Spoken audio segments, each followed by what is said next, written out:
Good morning students. आज हम आसपास का पाठ 15 पढ़ेंगे। उसी से ठंडा उसी से गर्म। Blow hot blow cold. अब आपके सामने ये लड़की की तस्वीर दिखाई दे रही है।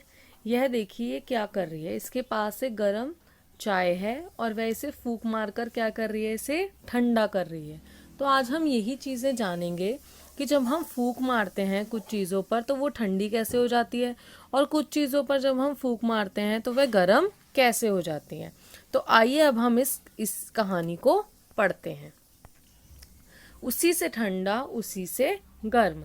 एक था लकड़हारा, जंगल में जाकर रोज लकड़ियां काटता और शहर में जाकर शाम को बेच देता था। एक दिन वह दूर जंगल के अंदर चला गया। कटकटी का जाड़ा पड़ रहा था। उसकी उंगलियां बिल्कुल सुन्न होती जाती थी। वह थोड़ी थोड़ी देर बाद कुल्हाड़ी रख देता और दोनों हाथों को मुंह के पास ले जाकर खूब जोर से उनमें फूंक मारता कि वह गर्म हो जाएं। अब आप सब बच्चों ने भी ऐसा किया होगा ना। जब आपको बहुत ज़्यादा ठंड लग रही होगी तो आप अपने हाथों को ऐसे रब करते होगे और उस पर फूंक मारते होंगे ताकि आपके हाथ गर्म हो जाए। तो इतनी ज़्यादा ठंड हो रही थी, वह लकड़हारा लकड़ियां काटते काटते उसके हाथ सुन हो रहे थे और वह बार बार अपने हाथों को क्या करता था, फूंक मारता था। ये देखिए, ये एक लकड़हारा है, इसके हाथ बहुत ज़्यादा ठंडे हो रहे हैं, सुन पड़ रहे हैं, तो वह फूंक मार रहा है ताकि इसके हाथ गर्म हो जाए। कोने में खड़े एक मियाँ बालिश्ते उसे देख रहे थे।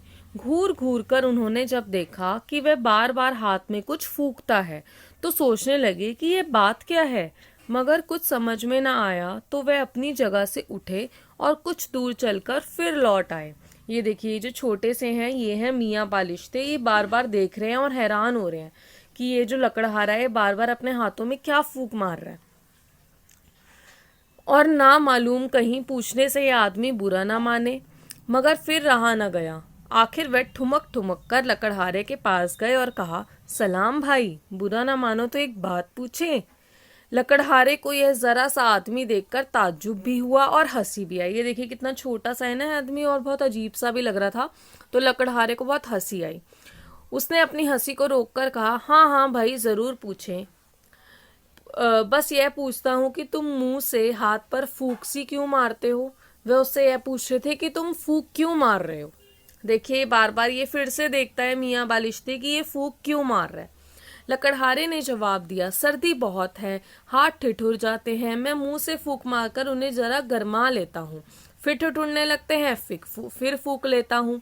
तो मियाँ बालिश्ते ने कहा, अच्छा अच्छा, यह बात है। यह कहकर बालिश्ते मियाँ वहां से खिसक गए, मगर रहे आसपास ही। तो वह इनको जब ये बात पता लगी कि वह बार बार अपने हाथों में फूंक मार के अपने हाथ को गर्म कर रहे हैं, तो उन्होंने बोला अच्छा ठीक है, लेकिन वो उनके आसपास ही रहे। अब आप लोग देखिए, यहाँ पर ये जो है फूंक मार रहे हैं और ये इसको क्या कर रहे हैं, आग को जला रहे हैं। और जब आलू इनके हाथ में आ गया तो आलू को वो ठंडा भी फूंक मार के कर रहे हैं। दोपहर का वक्त आया। लकड़हारे को खाना पकाने की फिक्र हुई। इधर उधर से दो पत्थर उठाकर चूल्हा बनाया। आग सुलगाकर चूल्हे पर आलू रख दिए। देखिए, यहाँ पर मैंने आपको तस्वीर में दिखाया ना, ये आलू, यहाँ पर इन्होंने एक चूल्हा बनाया और उसमें आलू रख दिए। लकड़ी गीली थी, इसलिए आग बार बार ठंडी हो जाती तो लकड़हारा मुंह से फूंक कर तेज कर देता था। अरे, बालिश्ते ने दूर से देखकर अपने जी में कहा, अब यह फिर फूंकता है, क्या इससे मुंह में आग निकलती है क्या। लकड़हारे को भूख ज्यादा लगी थी, इसीलिए वह सिका हुआ आलू उठाया। उसे खाना चाहा तो वह ऐसा गर्म था जैसे आग। तो फिर वह मुंह से फू फू करके फूकने लगा।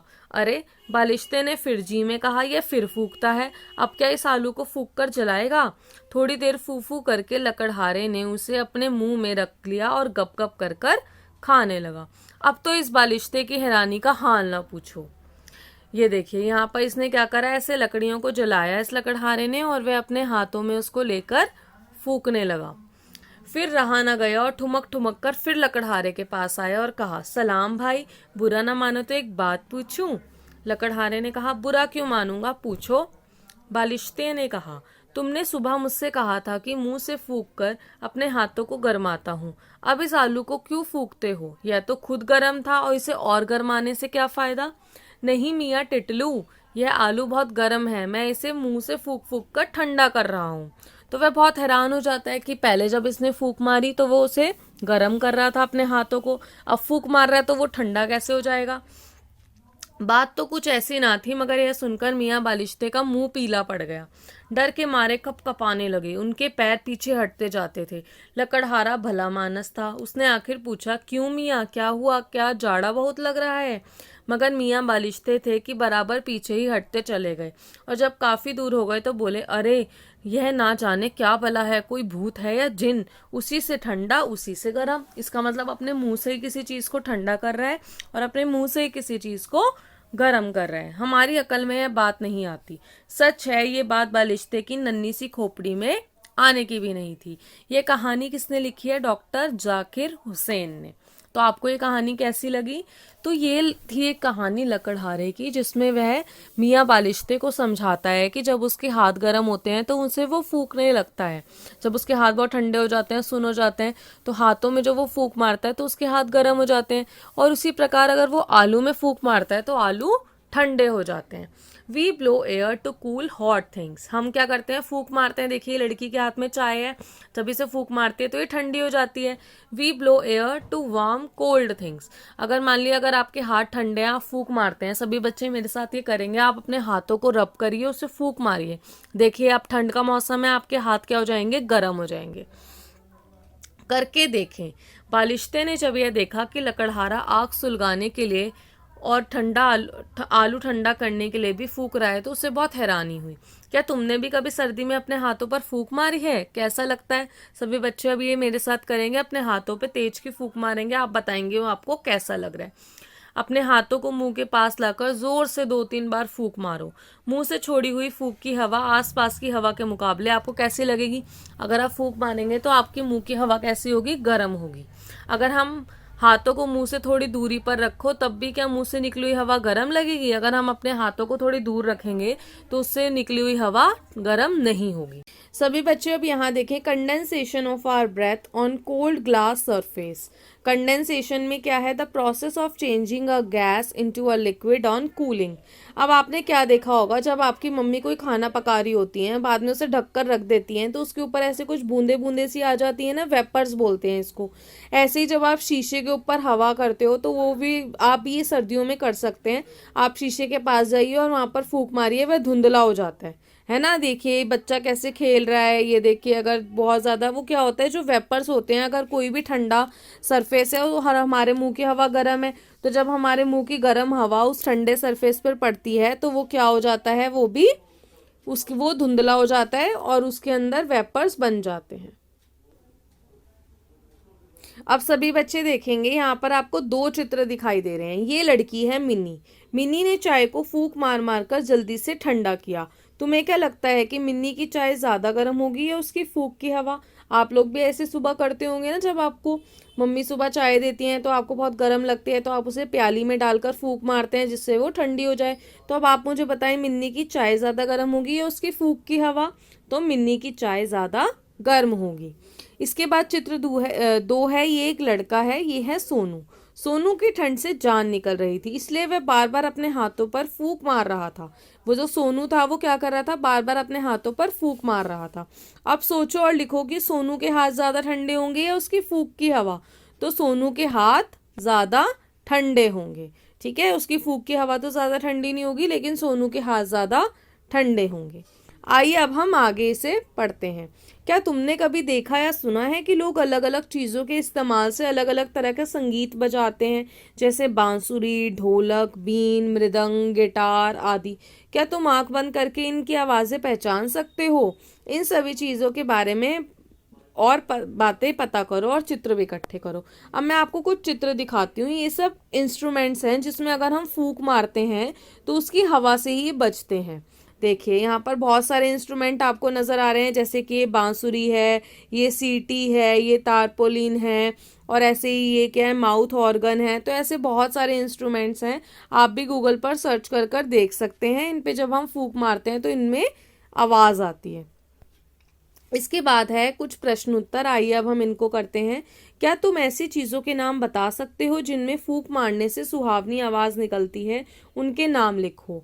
हाँ, ऐसी चीज़ों के नाम है बांसुरी, बीन, शहनाई, बैग पाइपर आदि। ठीक है। इसके बाद है, क्या तुमने कभी देखा है कि कोई चश्मा साफ करने के लिए अपने मुंह से हवा निकाल रहे हो? मुंह से निकली हवा से चश्मा साफ करने में कैसे मदद मिलती है? हाँ, आपने देखा होगा बहुत बार, मुंह से अगर हम हवा चश्मे पर लगे धूल पर, सारी धूल उड़ जाती है और उससे चश्मा साफ हो जाता है। इसके बाद है, एक स्टील का ग्लास लो, उसे मुंह के पास लाकर मुंह खोलकर जोर से सांस छोड़ो। इसी तरह 2-3 बार सांस छोड़कर देखो, क्या ग्लास कुछ धुंधला सा हो गया? हाँ, अगर आप ये एक्टिविटी करेंगे घर पर तो आपको क्या पता चलेगा कि ग्लास बहुत धुंधला हो जाएगा। क्या तुम किसी तरह शीशे को भी धुंधला बना सकते हो? तो सभी बच्चे ये एक्टिविटी ज़रूर करेंगे। आप शीशे के पास जाइए, अपने मुंह से हवा छोड़िए और आपका शीशा भी धुंधला हो जाएगा। शीशे को छूकर पता लगा सकते हो कि यह धुंधलापन किस वजह से है। छोड़ी हुई हवा सूखी है या गीली है? यह धुंधलापन मुंह से छोड़ी गई हवा में उपस्थित जल व वाष्प के शीशे पर जमने की वजह से है। जब हम मुंह से हवा निकालते हैं तो हमारे मुंह से हवा के साथ साथ कुछ वेपर्स भी होते हैं जिसे जलवाष्प बोलते हैं, और हमारे मुंह से जो छोड़ी हुई हवा होती है वो थोड़ी गीली होती है। अपने हाथ को अपनी छाती पर रखो, अब सांस भरो। क्या हुआ? छाती अंदर गई या बाहर? तो हमारी छाती क्या हुई? बाहर हो। आइए अब हम आगे देखते हैं, जो हमारी छाती क्या हो जाती है? बाहर आ जाती है जब हम सांस को भरते हैं। हम क्या समझें? यह आपकी बुक के ही कुछ प्रश्न है। अमित खेलते खेलते दीवार से टकरा गया और उसका माथा झट से सूज गया। दीदी ने तुरंत ही दुपट्टे को 3-4 बार मोड़कर उस पर फूंक मारी और अमित के माथे पर रख दिया। सोचो दीदी ने ऐसा क्यों किया होगा? ये 2 प्रश्न हैं, ये आपके सोचने के हैं। आप लोग इसे सोचिए और लिखकर अपनी टीचर को बताइए कि आपके इसने ऐसा क्यों किया था। फूक का इस्तेमाल चीज़ों को ठंडा करने के लिए भी करते हैं और गर्म करने के लिए भी। इसका एक एक उदाहरण दो। तो इसके मैं आपको एक एग्जांपल देती हूँ। अगर मान लीजिए आलू है, जैसे जो लकड़हारा था उसके आलू बहुत गर्म थे तो उसने फूक मारकर उसे क्या किया था? ठंडा किया था। और ऐसे ही हम गर्म करने के लिए क्या करते हैं? अगर सर्दियों में हमारे हाथ बहुत ठंडे हो जाते हैं, सुन्न हो जाते हैं, तो हम हाथों पर फूक मारकर अपने हाथों को गर्म करते हैं। तो ये दोनों प्रश्न के उत्तर आप लिखेंगे और अपने टीचर को बताएंगे। इसी के साथ हम इस चैप्टर को यहीं ख़त्म करते हैं। इससे रिलेटेड आपकी कोई भी प्रश्न हो तो आप अपनी टीचर से पूछ सकते हैं। आई होप आपको ये चैप्टर समझ आ गया होगा, और ये आपकी बुक का पार्ट 15 है। इसे सभी बच्चे ध्यान से देखेंगे और वीडियो को पूरा ध्यान से सुनेंगे। Thank you.